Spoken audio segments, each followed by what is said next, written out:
Hello, everyone, and welcome back to the Dwarven Tavern. I am Dr. Jeff Goins, your host for this particular review. And in holding with the last bunch, which I guess is three, three is a bunch.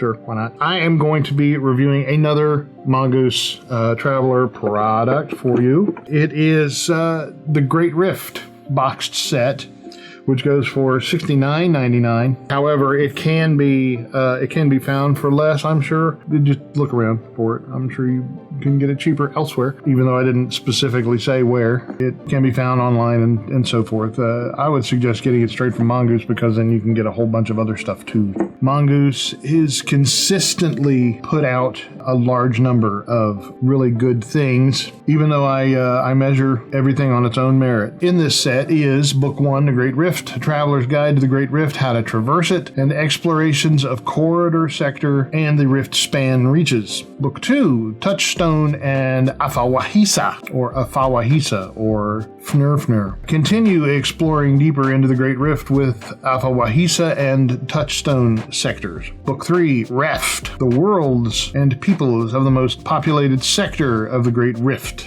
Reft. I guess if you're lost, you would be riding a raft. And if you got beat up, you would be roughed. Book 4 is Deep Space Exploration Handbook. What is beyond charted space in the cold void of the Great Rift? ? Push further into the night with this guide to deep space phenomena, or as correctly pronounced, phenomena, and the spacecraft that traverse it, which would probably be something with an enormous fuel tank. Plus 3 giant double-sided posters illustrating the sectors of the Great Rift and the mysterious Phobitor system, or Phobitor system, or Phobitor, or Fnurfnur. Again, $70, but you get 4 books and 3 maps. So let's dive in, shall we? The Great Rift. The first book, which is obviously what I just said earlier, the Great Rift. Wait a minute. There is a discrepancy. Book 1 is the Great Rift, as it says here, but this says Book 2 is Touchstone and Afawahisa, which is not the case. So Book 2 is Reft, Book 3 is Touchstone and Afawahisa, and then, of course, Book 4 is still the Book 4 about the Deep Space Exploration Handbook. So I don't know why there's a mistake there. That's not really going to subtract any points because, if they said, you get this book and it wasn't in there, then yeah, I'd be kind of ticked, but alas, the books are there. They're just in a different order than it states on the back of the box, which I think we're going to take the actual books themselves as canon and not the box itself. So this book was written by Martin Dougherty or Dufferty or Dougherty.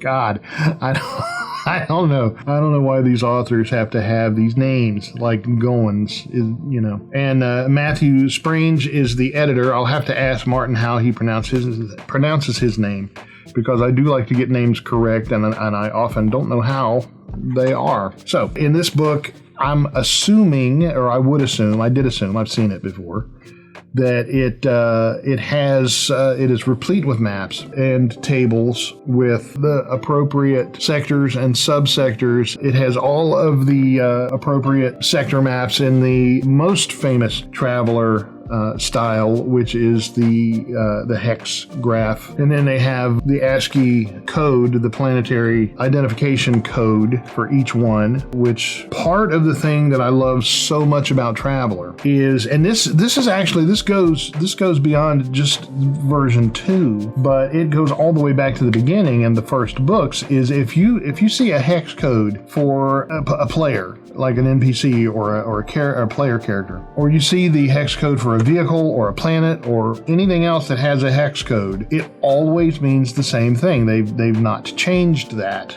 to my knowledge. I might be wrong, but I don't think I am. So this book covers the corridor, which is Kuth, Kukish, Lamish, the Narrows, Ian. Okay. Just my son sitting out there, hey, in the middle of space, greeting travelers. He got his own station, serves coffee, bacon, Strand, Nadi, and so forth. And then it goes to the rift span reaches, such as Al Ryak, Wheelwuyo, which I think that must be a planet of fish people, Chelai, Iwasia, Trollo, and so forth. There's about a dozen planets or systems, subsystems in each one. Got a really nice map of the Great Rift with the appropriate distances. And one of the other things that I've always liked about Traveler is the fact that the distances are real. Of course they're real. There are parsecs in space.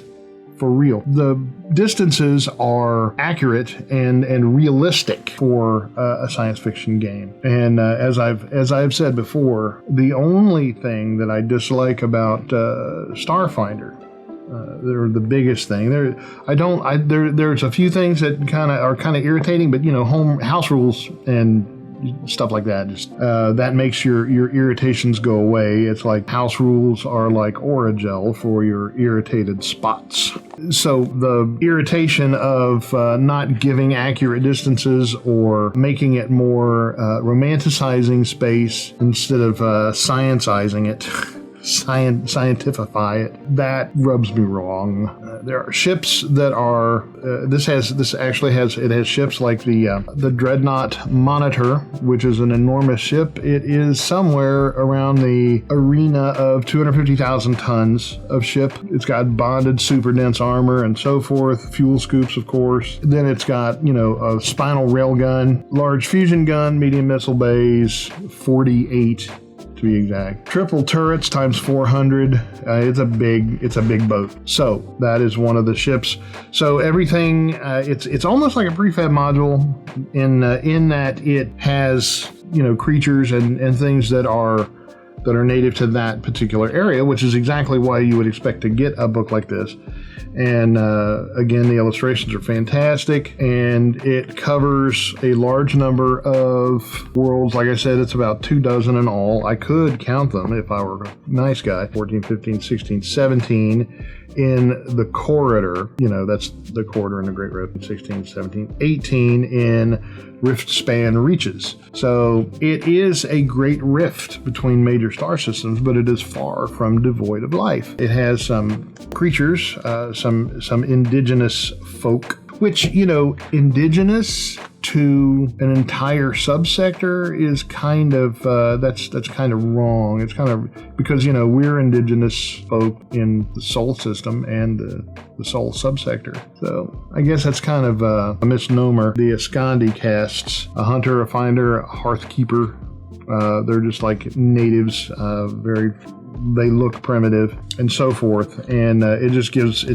detail. Again, it's written in the I have read most of this, and it is in keeping, since Matt Sprange is the editor. I would assume that someone would have to write in a manner befitting his style. If not his style, then at least his level of expertise or his level of proficiency in keeping it simple, or keeping it clear but not necessarily making it simple, which all of the Traveler books that I've read so far are very much that. So that is the book of the Great Rift. Each one of those 40-ish, 35-ish planets, subsectors, are detailed in this book. They're presented in a very clear and easy to read pattern, with their own planet code, and with the any specifics like this one, the farming submarine. That is a ship that is native to Huihuyo, which is a relative backwater. So that does have a subsector. And each of these subsectors, like the Huihuyo, has, this one in particular has 1, 2, 3, 15, 16, 17 different systems, or different planets. These are systems. These are individual systems. So while it has 40 different subsectors, each subsector contains a pretty decent amount of things. So this is a huge amount of things, of possibilities that your travelers can participate in. So there is that. It's a relatively thin book, but it's got a lot of information in it. It's 128 pages. So it's basically just a catalog of the subsectors within the corridor and the rift span reaches, that gives you a number of various places to go that are that are delineated. Yeah, that word. That are delineated, specified, and laid out for you, so you don't have to roll any random tables or what have you to get, where am I now? Well, I don't know. Let me see. Roll. So, book 2 is The Reft, and it has, this one was also written by Martin Dougherty, and this book is an astrographical oddity, as it says here on page 2. It contains 2 groups of stars of relatively standard density separated by a wide rift. These were settled by sublight expeditions from Earth and remained isolated from the rest of charted space for most of their history. Oh yeah, almost like Japan early on. It was known as the Old Islands and the New Islands subsectors. These regions developed apart from the great events of wider history. Exploration, colonization, and communication between the worlds of the island subsectors was by way of sublight vessels, with voyages taking years at a time, like you can imagine. It's a light year. So if you were going at the speed of light and this thing was 2 parsecs away, it would take you 8 years at the speed of light. So anything that's sublight, you might as well just write a message for your grandkid, get on the ship, and have your grandkid deliver it when you got there. So needless to say that unless communication was way out there, which I doubt, then you couldn't communicate very easily at all. It's like us trying to communicate with Alpha Centauri right now. That all changed when an Imperial scout ship misjumped into the region and sought local assistance in repairing its drives. This led to the acquisition of jump drive technology by one of the island states, altering the balance of power in a region, which is why the Prime Directive exists. It's in other genres. A misguided attempt to even out the situation only made matters worse, like it would. Now in possession of jump-capable ships, the states of the island set about expanding their spheres of influence, and conflict, of course, becomes inevitable. So this one has the map to the path of the colony expansion, and of course it's got the wonderful hex maps, very, very specific vehicles, and like the Statesman luxury grav car, the Cosmic Mako class racing craft, so forth, and it's all in the same format. So if you've seen another book, this is just like picking up another piece of that book or what have you, and it keeps it the standardization that they've used, standardizing the illustrations, the graphs, the codes, the format of descriptive text, and how they outline like the Esperanzan ore barge. It looks much like the shape itself is different, but the format is very much the same as any other vehicle in the vehicle guide or the Starships book, what have you. So it takes that familiarization and really does a good job. So I'm pretty happy with it. It goes into a lot of detail. Again, it's a small book because it's part of a larger box set. It's 112 pages, but it has everything you need to know. Because they have figured out how to make codes and things that tell you things like law level, tech level, atmosphere, etc., which makes it really cool. I mean, you can say, oh, this planet is or this system, Harmony is E6538AF -4 or -4. And then it's got the gas giant symbol in it for those with fuel scoops. So, you can go there and get your fuel from a gas giant, so forth and so on, and it tells you everything you need to know about that system, which, it is a very, very small space, and you can say, I need to go to a low law level place that's highly populated so I can sell these these illegal Ewok porn or some whatever it is you're selling that's not on the up and up. If you're that type of person to do that, which, I'm personally not into Ewok porn, but I know there are probably some who are. So this book, the third book, is Touchstone and Afawahisa. It almost sounds like Gungan says, Afawahisa. I promise I will never do that again. So, again, this is a catalog of a number of planets, about the same, about 40 different systems, subsystems, because this is the Great Rift. So, yeah, it's all about the stars. Like Beta Bay, Hardway, the Aslan Fringe, Rift Shore, Black Sky, Far Corner, Just One, Victine's Hand, that was cool, Eternal Dark, empty 4. Sounds pretty cool. Some of these are really cool. And then Afawahisa is Subsistence Captain Azval, Midriff, Void March, One Light, Tam Bolden, and so forth.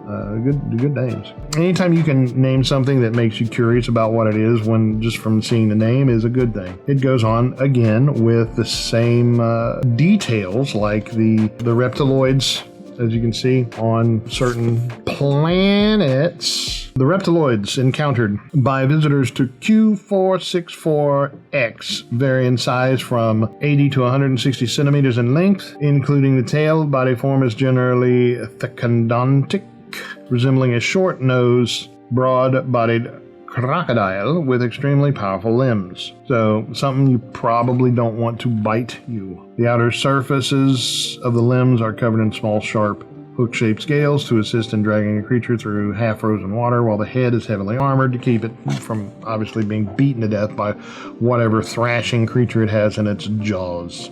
Well thought out critters, as it were. And it goes throughout and describes each of the planets in great detail, and especially any particular creatures like the mountain pouncer, which is a very, very nasty 6-limbed predator. The venom vines, which they push the boundaries between plant and animal life, and these are on NX38, which is one of the planets. It just goes on. I mean, the possibilities still has nice unfolding maps. It goes throughout, and it just feeds your imagination, and it does a really good job of feeding the imagination. I've seen some things that try to be clever, and you can tell the difference between something that is legitimately clever and something that someone was trying to show how clever they were. An oceanic predator in Rio. Rio is the unfounded colony. In Rayuwaha. Sounds like you stepped on something very hot. In Okoikoil.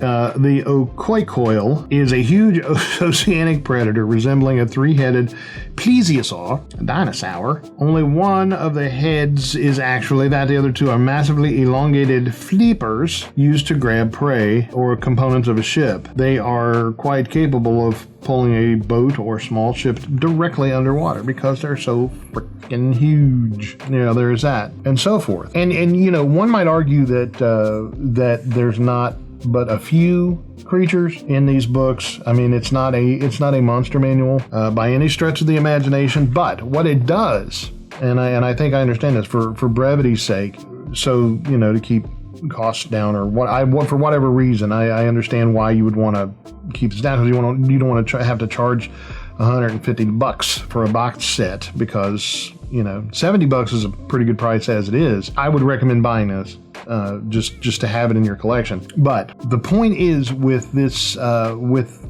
the creature here, creature there, and whatever, is in my theory, is the reason they did it this way, is it does not detract from the catalog of planets, which is what this is supposed to be. But what it also does is it gives you an idea of what creatures from this area, from this particular, how they have evolved, and if you want to create more to populate a larger food chain, if one of these planets in one of these subsectors become a target for characters that want to homestead, then you can go into greater detail using the few creatures that are presented in the book as...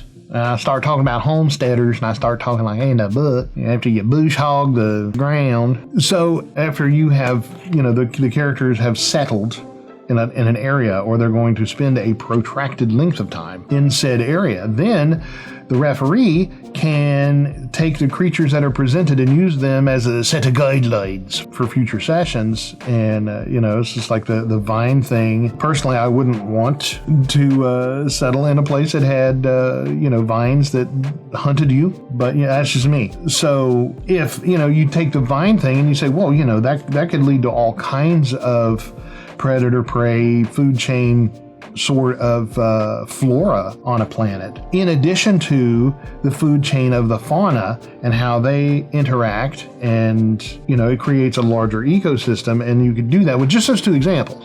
So I think that's a good thing. That is a positive thing, and I may just be trying to see the positive in it instead of whining. Oh, there were only a couple creatures in it. I think there's a very good reason for that, and that is why. Then the last book is the Deep Space Exploration Handbook, which is what it's like, oh, where are you going? Oh, deep space. Well, here's your handbook. You better look at it.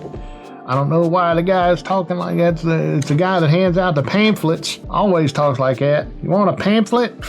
I got pamphlets here. Pamphlet. So in the introduction and exploring deep space, it says the urge to venture into the urge to venture into the unknown affects all sentient species. Without it, there would be no compulsion to investigate new lands in search of food or master the use of fire, metalworking, or agriculture. Actually, horticulture came first. Any species with the drive to develop a technological civilization also has the urge to explore, and that is very much true.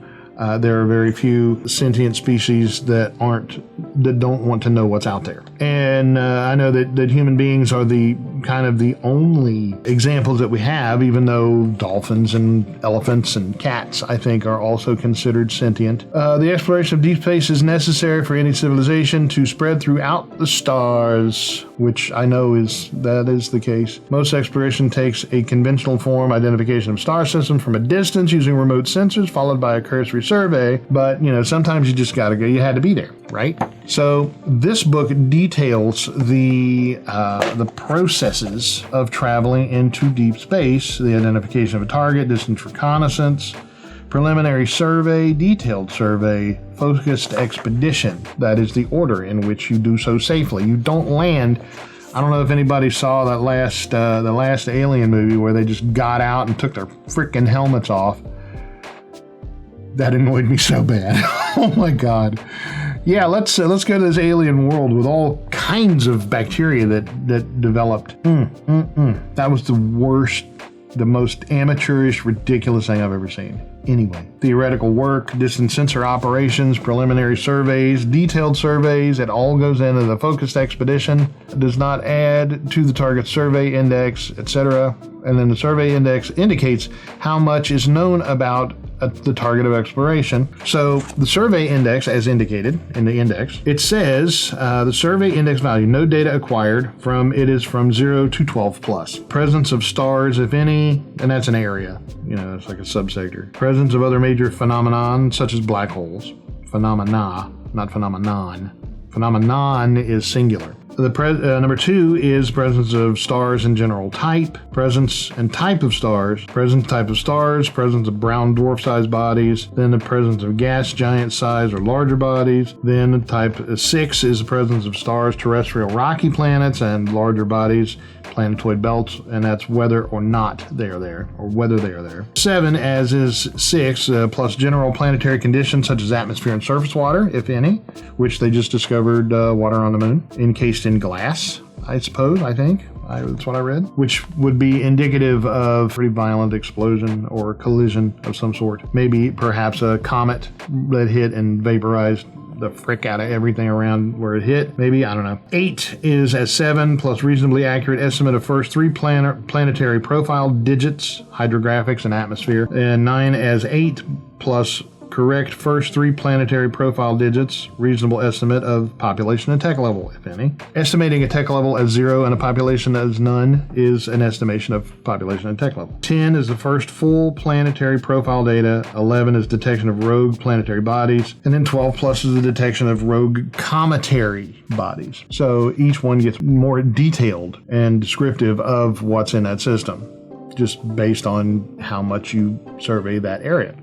Then we have a section in Chapter 2, interstellar phenomena, like black holes, neutron stars, and it gives a really nice description. And, we ourselves don't know that much. We know a lot more than we used to, but that still is like a itty-bitty little eyedropper full of knowledge, as opposed to the ocean of stuff that's out there. Supermassive black holes, it contains a mass equal to a small galaxy and are typically found at the core of galaxies. Intermediate black holes, stellar black holes, so forth and so on. And then it has neutron stars and the starship operations in conjunction with those protostars and T-Tauri stars. Protostars, of course, are the stars that are still forming. They haven't acquired the mass to start the fusion at the core of the hydrogen, but they still have enough energy to glow. And all that glows is not a star, as I learned in an astrophysics class once upon a time. The spectral, and it talks all about the spectral classes of said stars, very luminous supergiants, all the way down to small gas giant. Can also create jump shadows. The spectral class is, okay, let's see. The spectral class, blue is 25,000 degrees or more, and red is under 3,500 Kelvin. So that is exactly correct. They have done their homework, and again, man, that's what I like about Traveler, is that it is so scientifically accurate. It makes it super easy to believe that you're there. Suspension of disbelief is being held aloft with a mighty crane of science. So it is one of the things that I like the most about this whole series of books. You know, it talks about the nature of objects found, and it's replete with tables and rolls that you must make to find out what is where and who is how. Detectable objects and so forth. Then the expanded star system creation system. It doesn't have it kind of has a flow chart, but it's page to page, so you kind of know to flip the pages. But it says the following rules create a star system from scratch in the order that information is most likely to become available to travelers using their ship's sensors before moving in to conduct a full survey. So yeah, it is a flow chart, but it's page for page, just like I said. And then you start out with star system. You roll 2 dice. It starts with special, and then you roll on the special system. Or you go all the way to 12, which is multiple star systems, 4 or more stellar bodies. Then it has the special system roll, which is also 2 dice. And highly unusual body, expanding pre-giant star, Betelgeuse, for instance. Brown dwarf system, empty system, no planetary bodies. So no exoplanets. Although at this point in time, I don't think they would call them exoplanets any longer, because it's such a large galactic community. The exo is kind of a moot expression. An empty system, a white dwarf, a giant star, or an unstable star, prone to nova events. So it's had its coffee. It can thread a sewing machine while it's running. Then it's got highly unusual bodies, main sequence. Okay, after that, then you go to planetary bodies, which it has a table for everything from no significant bodies to crowded. The nature of the bodies, the unusual body, an anomalous body. Not unlike my own. Assign orbitals, positions, and zones. Assign main world and other designations. Generate worlds. This points you to the world creation system detailed in Chapter 12 of the Traveler Core Rulebook is in order at this point, because putting that same table, because that already has that in it, putting that in this would be redundant and wasteful of page space and more expensive to print. Then you generate moons, which is a table that's in here. Then in Chapter 3, so that covers beginning to end of everything that's in that could be in a star system, which if you want to have your own star system, like a vast cosmic boo-boo, and everybody goes flying to just something a billion light years in one direction or the other, hopefully not both simultaneously. And then, they have to chart their stars to try to find some kind of way home, if that's even possible, at some point, which, that's an old trope, but it can be fun. And then you'd have to do this to get her going. So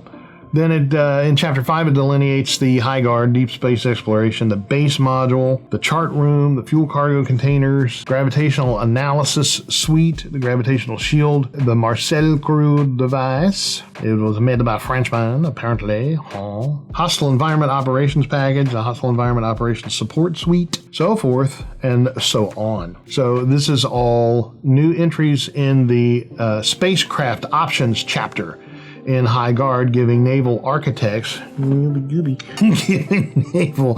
I'm sorry, I often crack myself up. Giving naval architects tools to equip ships for deep space exploration. So this is a number of technological gadgetry additions that you can equip your ship with in order to successfully, and to give you an idea. Because how many games have you played? I know I've played a ton of games, sci-fi games, that you say, well, I want to scan that. And they're like, there's no rules for scanners. It's like, are you freaking kidding me? No, there's rules for scanners. You've got the Research Assist package. Research Assist package automates many functions required in scientific research. Instruments are automatically calibrated to the requirements of the scientist. Telescopes aligned. Data is neatly tabulated, just how the user likes it, and takes 4D hours of operation to train the Research Assistant package to meet a user's need, during which it is an aggravating nuisance that keeps getting everything just wrong enough to be infuriating, which this in itself could be a fantastic game. Once properly set up, Research Assistance adds a die modifier to all science and research related tasks carried out by that user. One instance of Research Assist can support 12 users. And the die modifier of the Research Assist 1 is +1, 2 is 2, and of course 3 is 37.